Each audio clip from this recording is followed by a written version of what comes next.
What if I say I'm pro-choice, and I feel that everybody should have a choice? Does somebody have a choice to kill all the handicapped kids in my community? Well, who's talking about that? When you get pregnant, that's when you can talk about what reproductive rights. Yes. We say that women should have rights over their body, but guess what?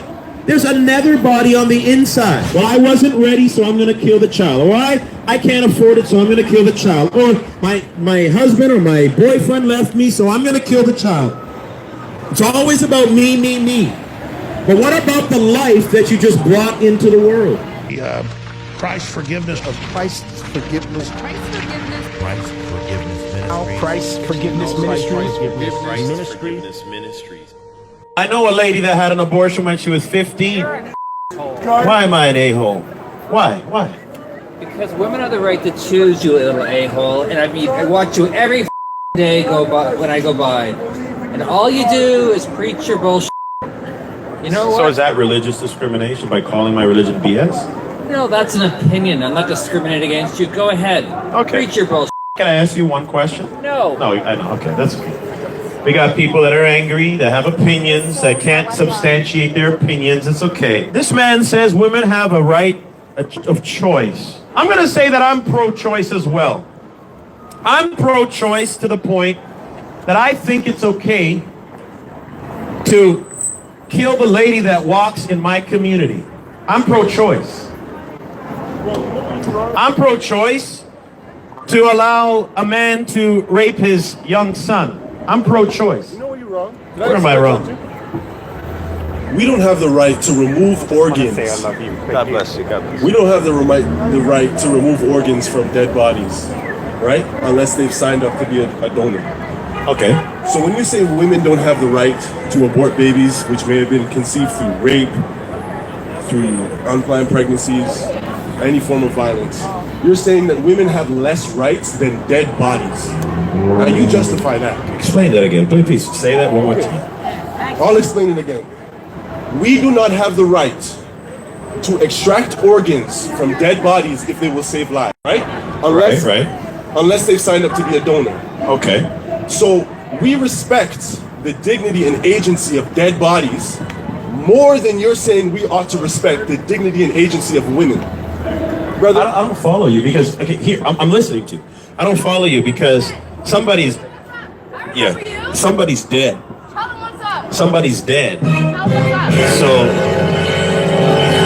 up. So if somebody's dead, there's no life in them, right? So that's a whole different matter. But a woman with a living being inside of them, that's not their right to kill somebody. What if they got raped? So that's a whole different thing. What if they got raped and they're 11 years You know, old? there's a lot of... I can show you a story. Okay. explain women. I can, bro. Can you hold this for a second? I'm gonna show you a story. Literally, because I just seen it 3 hours ago. Okay. Yeah. No. I have am no right to be talking about why doesn't a man have a right to talk about that? Yo, when you get pregnant, that's when you can talk about what Yes. reproductive rights. Yes. When you get pregnant. Yes. Okay, can I say okay? Can I say something? What if I say I'm pro-choice, and I feel that everybody should have a choice? Does somebody have a choice to kill all the handicapped kids in my community? Well, who's talking about that? It's a question because they're not developed right. They're not developed right. That's not an argument. No, it is an argument. Do I have the choice to do that? Listen, that is not an argument. Do I have the choice to rape a girl in my community? The fact is, you do, because 9 times out of 10, that rape doesn't go unreported. Okay, so I have the choice and it's right. No, the difference between morality and right and wrong is this. You're looking at it from a Christian perspective, right? So in your mind, I'm just looking at it from a logical everything perspective. is right or wrong.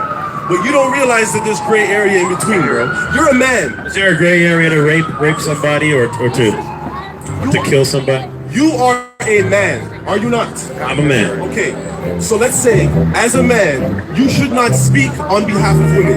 No, I'm not speaking on behalf of women. I'm speaking on behalf of a child Okay, talk to this that has a person. life. Talk to this person right Who here. made children? Who made children? God made children. It's not for you to kill a child. So my question again, I'm listening to you and you don't want to talk, so that's why you're walking away. It's okay. It's okay. You know what? Because you don't really have much merit in your opinion when you can't acknowledge somebody's right to kill somebody that doesn't fit within their community ideals. You know, every one of us that I'm talking to here has been a child at some point. You've been 4 years old. Were you developing? I mean, you know, did you develop between 4 and now? Yeah, of course. So what I'm trying to say is, look, the whole idea behind abortion is that some people feel that it's okay to kill a child in the womb because it's not fully developed. It's not fully a human. But what do we call a baby in the womb? What's the medical term for a baby in the womb? Do you know? You're not sure? A fetus. You know, I challenge anybody to look up what fetus means in the Latin. It's actually a human being. That's what it means. And so a human being is within the womb, and we feel simply because it's not fully developed that we have the right to kill it because we don't want it. Think of the moral and ethical implications of this. Number one, many children are not fully developed. They come out handicapped. Should we have the right to kill every handicapped child simply because it's not developed the way we feel it should be developed? Or what about all the genocides that happened, where the Holocaust, for instance, where people felt that the Jews weren't fitting well into their society? They were taking all the resources from the Germans, and they felt, you know what? You know, I don't like these people. They're not developed the way I want them to be developed. They don't look the way I want them to look. So I'm just going to exterminate them and put them in gas chambers because, you know what? I want my society, I want my life to be prosperous. And behind most abortions is somebody's selfish ambition. Well, I wasn't ready, so I'm going to kill the child. Or I can't afford it, so I'm going to kill the child. Or my husband or my boyfriend left me, so I'm going to kill the child. It's always about me, me, me. But what about the life that you just brought into the world? Does that have any rights? We say that women should have rights over their body, but guess what? There's another body on the inside. There's another body. Do we really have a choice over our life? Do we have a choice to pay taxes? Do we have a choice to break the law? Do we have a choice to whether to murder or to not to murder? No. If we do certain things, we end up going to jail. We end up going to jail. If we don't pay our taxes, we end up being imprisoned or fined by the government. We're all connected. And so we don't just have an autonomous choice over everything. We have to keep in mind our community, our parents, our friends, our family, our husbands, our wives, everybody. And so if you're going to make the choice to have sex, to give birth to a child, you have to keep in mind you're bringing a life into the world. And that life deserves dignity and respect. And God's... What about the cases when you don't have a choice about sex? What about the cases of rape and incest? I'm going to tell you something. Two wrongs don't make a right. I'm going to tell you something. When you get raped, a child within your womb, you know what's going to happen? You're going to have to deal with a double trauma by not only killing that child, which wasn't your life, you took another life just because of the way it came into this world.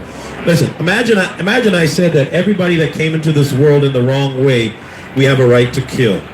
I mean, think of the ethical implications of that. You know what you can do with a child that you don't want? You can give it to a family that can't have children. There's so many people that I actually know a couple that can't have children, and they're desiring a child. There's so many families that are willing to take them in. You see, that's what we do with these tragic circumstances. We don't have to kill somebody, you know. And if we can kill that child because of the way they were born, why don't we have the right to kill children that are handicapped or people that are Down syndrome? I mean, we can make an argument that they're not as productive or not as beneficial to my life as somebody else would be, right? So you're saying that an 11-year-old should carry the baby to term? I'm saying that anybody that has a child inside is not their life; it's somebody else's. That's what I'm saying. Because even if you have somebody that has a child in their womb, okay, that's fine. Even if you have a child in the womb, you got to understand something. By killing it, it's going to bring a further trauma in somebody's life. And so you're going to have two traumas. You're going to have the one from the rape or whatever it is, and then you're going to have the two that you just killed your child. And number three, you might have another problem that you might not even be able to have children again. So many people have had an abortion and it's damaged their womb and it damaged their insides, and now they can't have a child even though they want a child. It's sad. It's sad. I want us to think about this for a moment. I was adopted in 1974, and and I was given up for adoption. I'm a triplet. I'm identical triplet, and the circumstances I don't know, but at least my birth mother made the choice for life. And realized there was 3 lives inside of her. You have to think about the future. You're right. You have to be accountable. And our society today doesn't hold people accountable. I don't believe if you're going to have a child, you need to be able to afford it. It's your responsibility. It's not society's. And she did what she could at that time, and she gave us up. And they put us in a home together. They kept us together. But at least she did not abort us. And I'm against abortion. I think that it's not a right. It's a choice. And you need to make the right choice. God wills for us to live. And for that unborn life, it has value. We had value. She must have loved us enough to keep us alive. Right? Amen. Wow. What are the odds of actually meeting somebody that came from a circumstance that wasn't ideal, but somebody made the choice to allow her to live, and here she is today, an intelligent, beautiful, articulate woman of God, has faith in God, and she's an amazing contributor, I believe, to society. We need more people like this woman, and she came from perhaps a circumstance, I don't know all the details, but a circumstance that wasn't ideal. Life is precious. Life is so important.